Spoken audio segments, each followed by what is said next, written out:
આજે લગ્ન સિઝનનો માહોલ હાલે છે ત્યારે પહેલાંના લગ્ન જીવન અને પહેલાંના પ્રસંગોમાં અને અત્યારના પ્રસંગમાં કેટલો તફાવત. આજ બધી વસ્તુ ચીજ વસ્તુ ઓર્ડરથી થઈ જાય.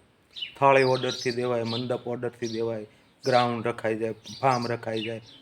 અને પહેલાં 40 વર્ષ પહેલાં પાછળ વયા જાઓ, ગામમાંથી બુંગણ ઉઘરાવાના, નાડા ઉઘરાવાના, વાસણ ઉઘરાવાના, બધું ઉઘરાવી અને પોતે જાતે કરવાનું.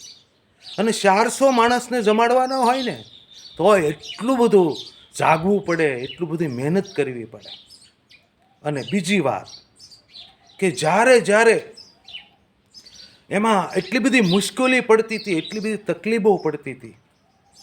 કારણ કે જો એમાંય તમારે કોઈ આગેવાન હોય, વડીલ હોય કુટુંબમાં, એને તમે જો ન પૂછ્યું હોય અને જો તમારે રસોઈ વધી હોય તો તમને એટલો બધો ઠપકો આપશે કે એટલી ખબર પડે કે નહીં 15 માણસનું વધારે રંધાય.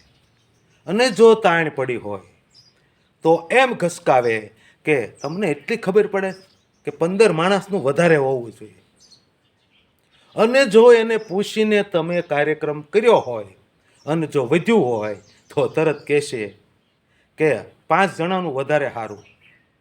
અને જો ઘટ્યું હોય તો કહેશે કે ઘરના શાક રોટલા ખાઈ લેવાય, એ માલ બગડે એ નહીં સારું. તમે કોઈ રીતે ન પોગો. અને એમાંય તમે પ્રસંગમાં એને દાળ શાક ન સખાડ્યા હોય તો તમારો પ્રસંગ બગડી જાય. કારણ કે એને દાળ સખાડે આપે રસોઈયો અને પીવે પછી કાંઈક ખામી તો કાઢે જ. એટલે કે આનામાં ગળપણની જરૂર છે. અને એ ગળપણની જરૂર છે એમ કે ને ત્યાં રસોઈયો થોડીક વાર આમ આંટો મારી અને કાંઈ અંદર ન નાખે, ડોયો હલાવી અને પાછો વાટક્યો ભરીને આપે તાકે રેડી એન્ડ કમ્પ્લીટ ઘઉં. આ રીતે આખું હાલતું હતું. અને એમાં એટલી બધી પૈસાની તંગી કે જે પૈસા દેવાનો હોય ને પ્રસંગમાં એને તો જાનમાં કેટલી વાર આમંત્રણ દેવું પડે અને એમાં ગાડામાં બેહાડવો પડે. અને સવારે પાછા એને જગાડવા જાય ત્યારે એમ કહે કે હું જાનમાં નહીં આવું તો નહીં હાલે.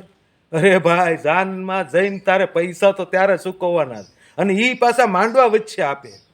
આવી પરિસ્થિતિમાં લગ્ન થતા અને તોય લગ્ન જીવન માણસના એટલા બધા ટકતા. કોઈ જોવા ન જાતું, કાળી છે, ઊંચી છે, નીચી છે, કેટલા ઇંચ છે, કોઈ જાતની. અને એટલા બધા લગ્ન જીવન સરસ હાલ્યા છે.